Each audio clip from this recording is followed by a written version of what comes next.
to me, many challenges that burden me. My heart center shines and calls to me. This is who I choose to be.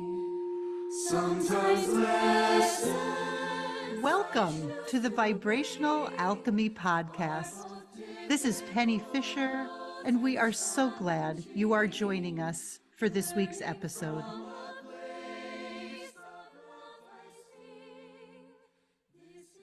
Hello, beautiful souls. Such a gift to be with you as always. We are continuing this week. This arc we've been working in. It comes from a book that you've probably heard me talk a lot about. It's called The Way of Mastery.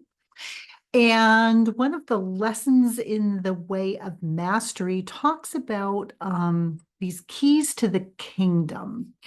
And these keys to the kingdom are kind of stages along this pathway that helps us find our way back to the memory of who we really are. Right? In the book, we are told, and I'm going to quote here, that these stages lead us back to the place where there will be peace from the crown of the head to the tips of the toes, and that peace will walk before you wherever you go. I don't know about you, but that sounds blissful to me. So we're in the third of these 4 stages. The first stage that we talked about a couple of weeks ago was about harnessing the power of desire and the importance of uncovering all the judgment that we've been taught to hold around wanting something, around deeply desiring something, and allowing ourselves to open to the experience of desiring something, and so that we can notice when it is in alignment with our true nature, which is pure and unconditional love, right? Because then our desires are in alignment with who we are, with the beauty, the purity of our true and authentic selves. Then last week, we talked about this idea of cultivating intention and using intention as a way to lead us back into ourselves, to look at the places where we're not loving ourselves really, right? But again, following the path of intention to see where our intentions are shining a light on the powerlessness that we are creating, right? That we're giving away our power to others and waiting for them to tell us how wonderful and how special we are. And then coming again into alignment with pure unconditional love, because that's what it's all about. So this third stage of the process of becoming or ascending or remembering our way back to who we truly are is the stage that is called allowance. And I want to share a quote with you from the Way of Mastery book. It's so beautiful. The third stage of the process, whereby the mind is wholly corrected and one returns home, is the stage of allowance. For the egoic world does not teach you to allow, it teaches you to strive. You must be the maker and the doer. You must find a way to manipulate or control your environment in order that it conform itself to the image you are holding in your mind. And in my edition, that's page 63. And I don't know if that sounds familiar to any of you, but as a recovering controlaholic, I can tell you that I have lived most of my life in the world of goals and checklists and agendas. And it feels good from time to time. But we're going to talk about what it can feel like when we are willing to release all of that.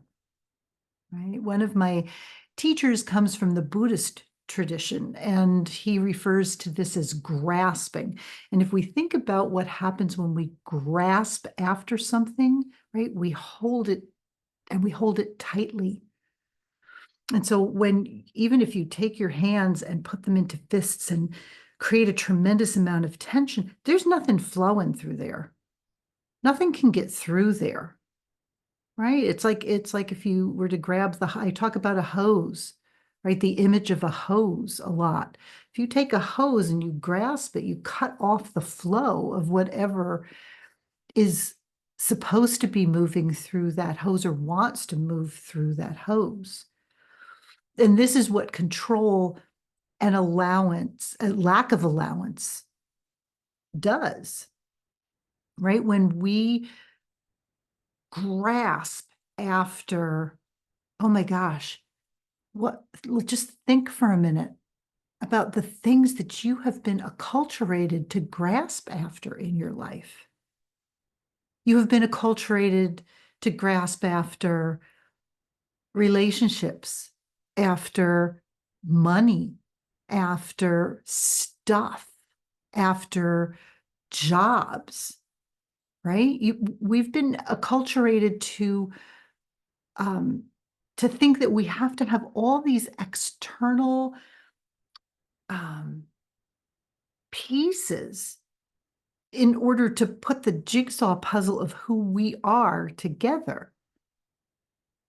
We've been taught that we have to really manipulate and control the external experiences that we are having in order to have a life for ourselves that will bring us joy. Right? I was on the phone literally this morning with a colleague of mine, former colleague of mine, an amazing elementary school principal. And we were talking about how, especially when you work in a profession that has so much structure to it and so many uh, requirements, right? There's so much code that is implemented and that we have to meet, we're responsible for, and we're responsible for the well-being and the education of children and working with families. And so we dive into, and this was my world, right? That we have to have goals and steps to get to them. And we have to have benchmarks along the way. I mean, we even teach our kids to function this way, right? And we then buy into the belief that if we don't navigate our lives in a particular way, along a particular path, in alignment with a particular set of steps, that somehow we have failed. Somehow we have not done our due diligence. We have not met our goals. We have not become, I mean, let's face it, we've not become good people, and we have not become worthy of being loved. And you've heard me say this before, at the end of the day, I know the inner child piece has been done to death, but it is absolutely my experience working with clients and doing my own inner work that this is what we are all craving. We are all craving the healing of wounds from our childhood that caused us to believe that we're not going to be loved, right? And so all of this acculturation about grasping and control plays just elegantly into the energy of the fear that we have about not being worthy, about not being lovable. And then you can see how that just becomes this cycle, this never-ending cycle, right? And we we on the flip side of that, we think if we have more, if we've done more, if I have that job, if I have that bank account, if I have that relationship, if I drive that car, then I'm worthy. Then others will look at me and think well of me. Right? We talked about this last week when we talked about intention. Right? It's another place where we externalize our power. We wait for other people to tell us that we are good enough. And the sneaky, sneaky part of this too is that place of comparison, right? Even on the spiritual path, I can tell you, being on this path, sometimes I look around me at people who are doing this amazing work and writing books and channeling and running, these huge retreats and workshops. And I'm like, oh my gosh, what I'm doing isn't good enough. I need to do more. I need to be that, right? I stay in that cycle of grasping. But what happens, my darlings, when we allow ourselves to move out of the energy of grasping and into this space of allowing? I have to be very honest. When I first started, I mean, it sounds great, right? Can you feel, right?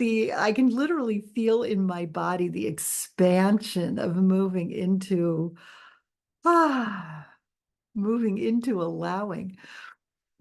The truth of the matter is, if I'm really honest with you, and I always try to be, when I first started to entertain the possibility of releasing control, I was terrified.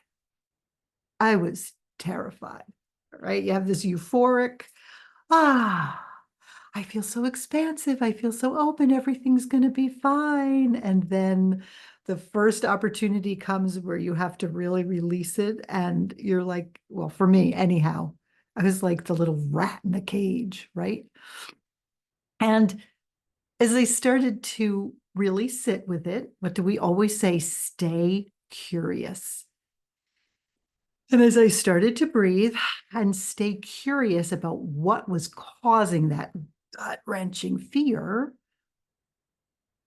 I was able to see that the need for control led back to places for me in my childhood, given what had happened with my parents, that if I didn't have enough money, enough abundance, enough job security, that I would be living a life of tremendous pain and tremendous emotional upheaval. And my parents were amazing, and I had a great childhood in so many ways.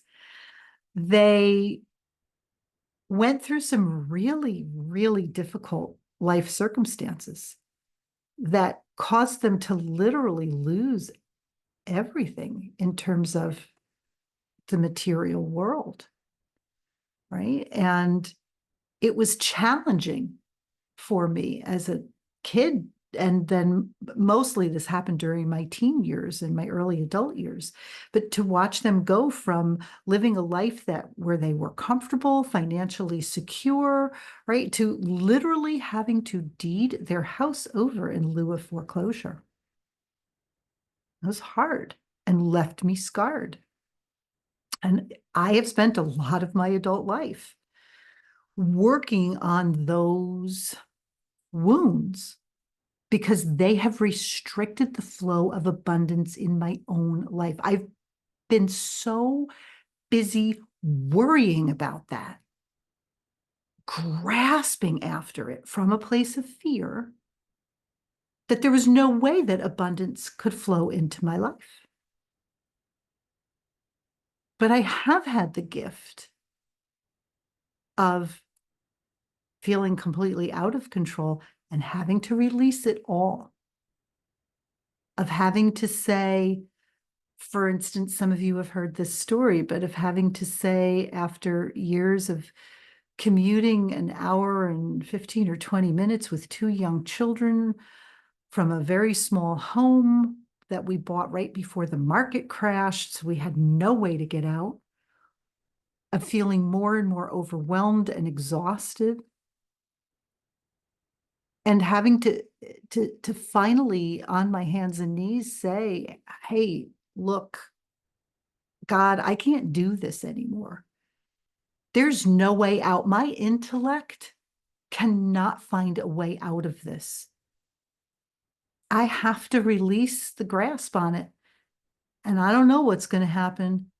Whatever happens, I'm just going to trust you that it's going to be okay. But it took getting there. It took letting go of all of this. Well, maybe we could do this, and maybe we could find the money here, and maybe we could borrow the money, and maybe we could take a look, blah, blah, blah, right? It took me releasing that to open the flow of abundance. And again, if you've been with me on this podcast journey, you've probably heard me talk about this, that literally a crossing guard at our kids' school handed us a check that allowed us to get out of our home and buy a new house and set us on the path to abundance that I never imagined. And I'm not talking about financial abundance. I'm talking about abundant trust, abundant peace, an abundance of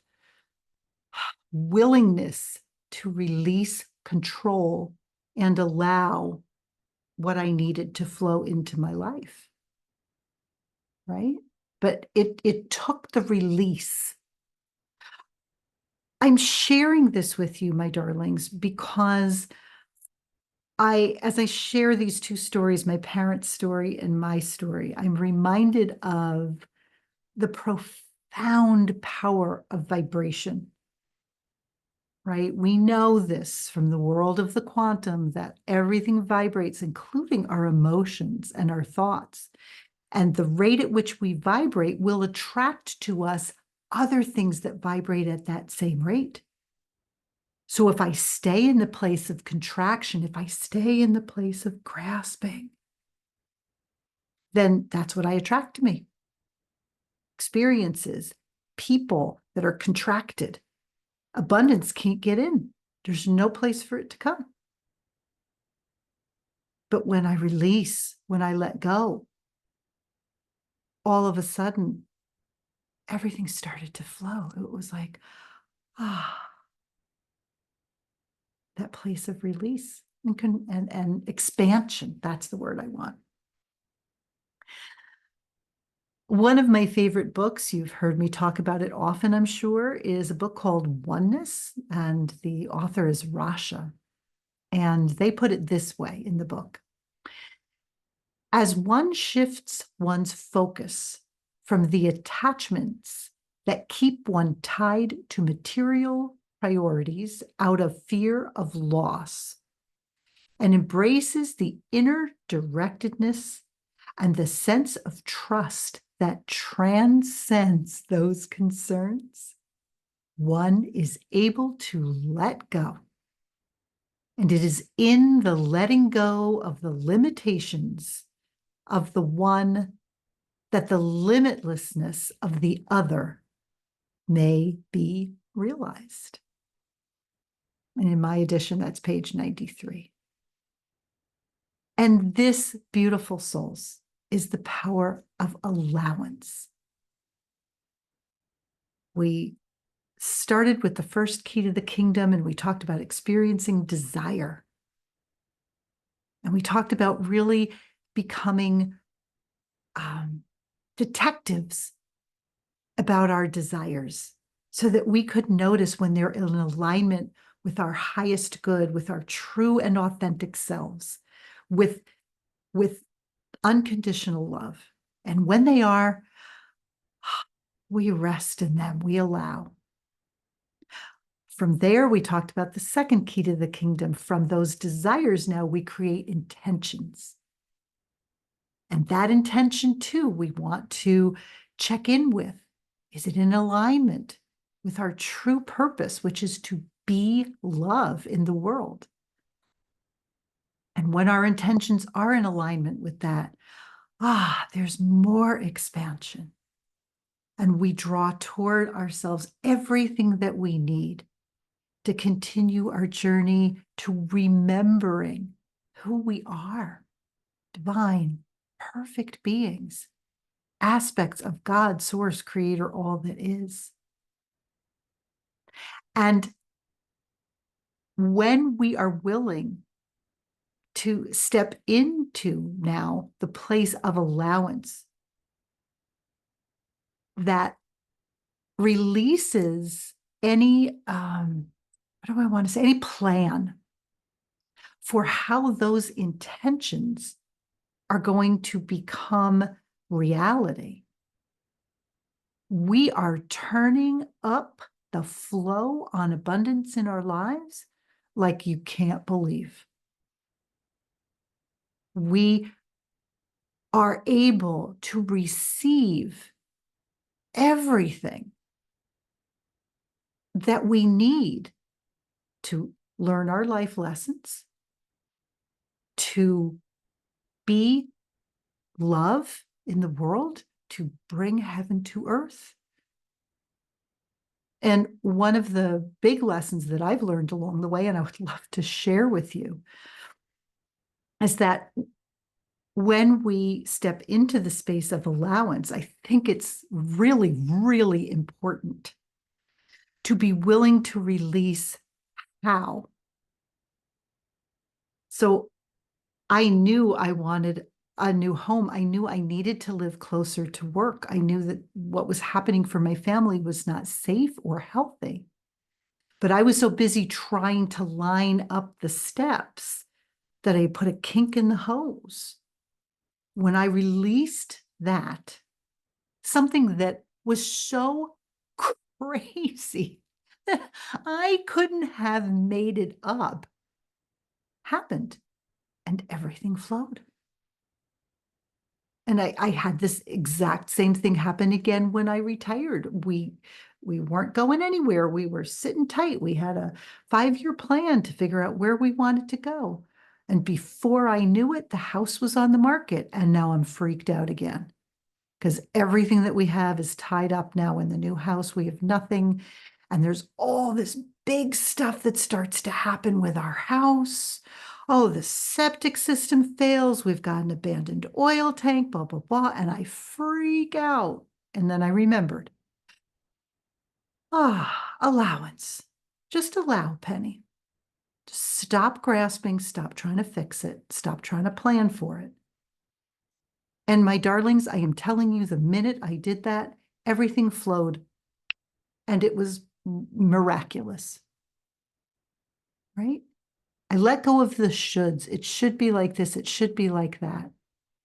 And it flowed and brought me to this life where I get to spend time with you every week. I get to hop on TikTok and Facebook and Instagram every single day and share my gratitude with you.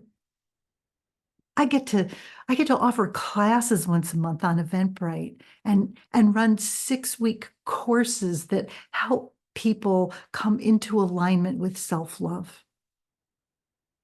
It's when we release and we are willing to allow. I know the song from Frozen has been overdone, but I am telling you, Elsa had it right. When we are willing to let it go, that's when the miracles come, right? My guides many years ago showed me an image that has stuck with me. It was this image of a river, a very fast flowing river. And they said to me, Philia, this is what life is like, and you have a choice. You're in the river. You can either thrash about, exhaust yourself, get nowhere, or you can lay back, put out your arms, and just flow and know and trust that you're going to be taken care of. And then the flow of the river is going to take you right to where you need to be. Even in those scary moments where you're in the rapids or you're going over the waterfall. Releasing that need to control, stepping into the expansive place of allowance. It's magical, my darlings. It's really magical.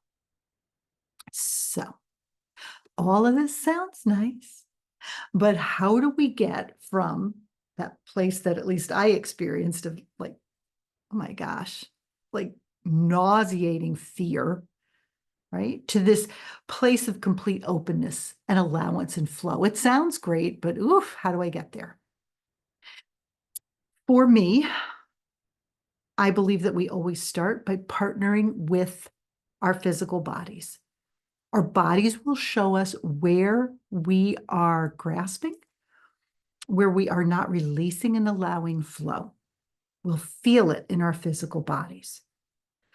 We partner with our emotions, right? We notice places where we get triggered, where our responses are disproportionate to the situation, where we feel like we get angry at the drop of a hat and we don't want to anymore.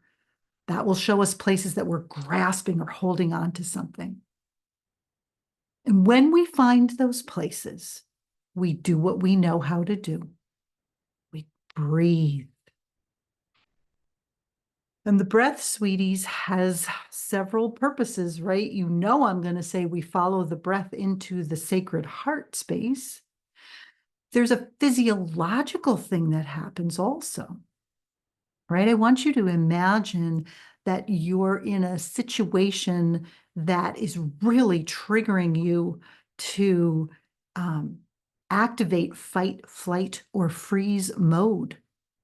And as you do, I can feel it even right now in my own body. As we do that, we tense up. And that triggers the release of adrenaline and cortisol, all of which are wonderful things if we need them to be safe in any given moment. When we breathe and we flood our bodies with oxygen, we send the message to our bodies very much at the cellular level that it's okay to relax. We release the grasping because we know we're safe. So we breathe. We breathe and we relax. We breathe and we trust. We breathe and we allow the breath to take us right down into our sacred heart spaces. We allow the portal in that heart space to open. We invite the flow of the diamond light of the cosmic matrix into our sacred heart spaces. We allow ourselves to rest there, or even if it feels right to you, to pass through the portal and to flow in the river of the cosmic matrix. We allow ourselves to be infused with the vibration of unconditional love. We allow every cell and every particle of our being to be saturated. And we breathe. And we allow that transformation. That's the word I want. We allow the transformation of fear into love to occur at a soul level. I believe, my darlings, that if you make this a daily practice, just spend some time every single day. And you can write for yourself even a short affirmation, right? I release the need to control. I allow the flow of the cosmic matrix into every aspect of my life, right? Or it could be I accept the flow of abundance in all its forms into my life. You'll know what the right words are for you. Keep it short, keep it sweet, write it down, work with it. And if you start to make this breath work, the work with the cosmic matrix, and the work with your short affirmation, a daily practice, what will start to happen, the grasping doesn't go away. But what will start to happen is you will begin to notice where you're grasping, and then you breathe into it. And as you breathe and you invite in that flow of the cosmic matrix, you will feel the contractions start to release. The more you do this, the better you will get at it, so that it becomes something that you can do kind of, I guess, let's say on the fly, right? You can actually notice, breathe, and release. And the more you do this, the more the vibration of allowance and trust become your new normal. And that way, when the grasping comes, when the fear triggering situations, conversations, memories happen for you, the easier it is to move through them with equilibrium and balance. You don't stay stuck in that energy. You flow. And as you are doing this, what it is doing, my darlings, is reconnecting you with who you are. It's reconnecting you, with the power of your beautiful divine self.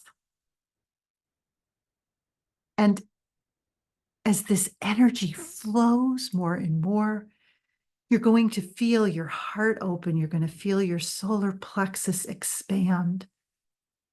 And it just gets easier. No matter what comes at you, you step into alignment with the way that source, in whatever way you experience source energy, you step into alignment with the way that source sees you, because that's the truth of who you are. Perfect, brilliant, divine.